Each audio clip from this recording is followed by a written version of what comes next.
Expand each of the following using suitable identity.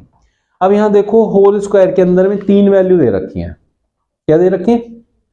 3 value दे रखी है, तो 3 वैल्यूज का होल स्क्वायर बनेगा, जो कि कौन सा होती है, कौन सी आइडेंटिटी होती है?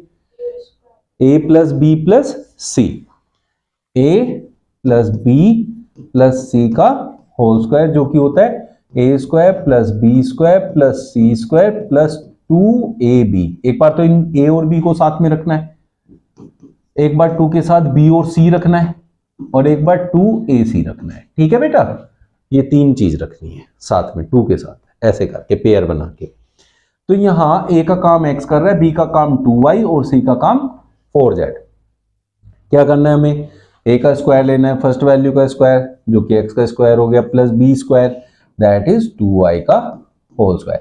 जब सिंगल वैल्यू है, जैसे यहाँ x है, सिंगल वैल्यू सीधा स्क्वायर लगा दो ऊपर, लेकिन जब एक से ज्यादा वैल्यू होती है तब हमेशा होल स्क्वायर लगाना, ब्रैकेट लगा के लगाना, नहीं तो गलत हो जाता है। कई बार हम ऐसे लिख देते हैं, ये गलत है।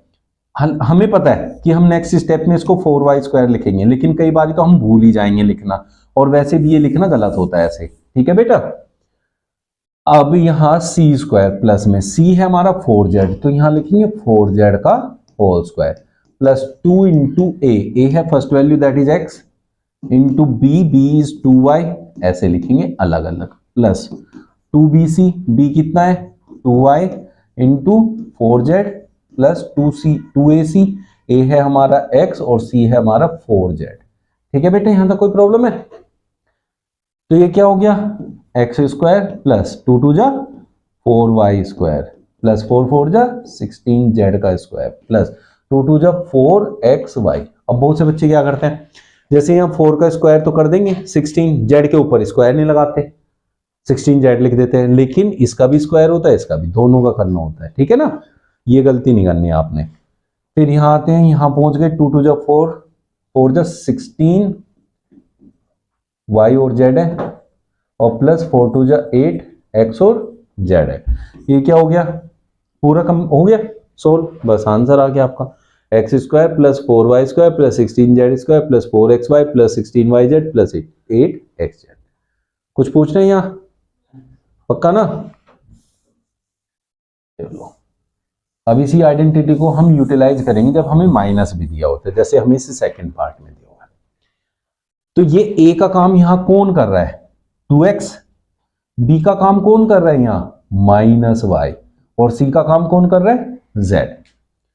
तो जब आप a plus B plus C का होल स्क्वायर करते हो तो यहां स्क्वायर वाली टर्म आती है, ये हमेशा प्लस में रहती है, इनमें कोई टेंशन नहीं है, चाहे माइनस का हो वैल्यू चाहे प्लस का हो, तो आप लोगों ने प्लस में ही आएगा आंसर। तो क्या करोगे, a square that is 2x का होल स्क्वायर प्लस b का स्क्वायर जो कि है माइनस y का होल स्क्वायर प्लस c है z का होल स्क्वायर। अब ये माइनस की जो वैल्यू थी ये स्क्वायर के अंदर चली गई, और जब माइनस का स्क्वायर होता है तो क्या आता है, प्लस आता है, तो इसलिए इस माइनस की कोई टेंशन नहीं है हमें। ठीक है, इसका यूटिलाइजेशन कहां होगा, आगे, प्लस 2 इंटू ए कितना है 2x, b कितना है माइनस y। अब यहां ये माइनस y ऐसे ब्रैकेट में लेना है। ठीक है बेटा, प्लस 2bc, b कितना है हमारा माइनस y, और c कितना है हमारा z, और 2ac, 2 इंटू ए कितना है हमारा 2x, और c कितना है हमारा z। ठीक है बेटा, होल स्क्वायर करोगे तो 4x स्क्वायर प्लस माइनस का square plus y square plus z का स्क्वायर। अब देखो यहां प्लस इंटू माइनस क्या होगा, माइनस 2 2 जा 4xy, यहां भी देखो plus into minus is minus 2yz, और यहां तो प्लस है 2 2 जा 4x और z। ऐसे आप लोग निकालेंगे सॉल्यूशंस। माइनस कैसे एडजस्ट करते हैं इस क्वेश्चन में, समझ में आ गया? ठीक है ना।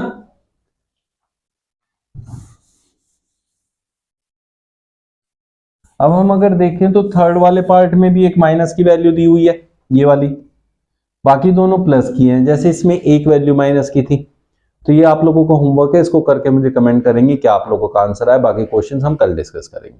ठीक है बेटा।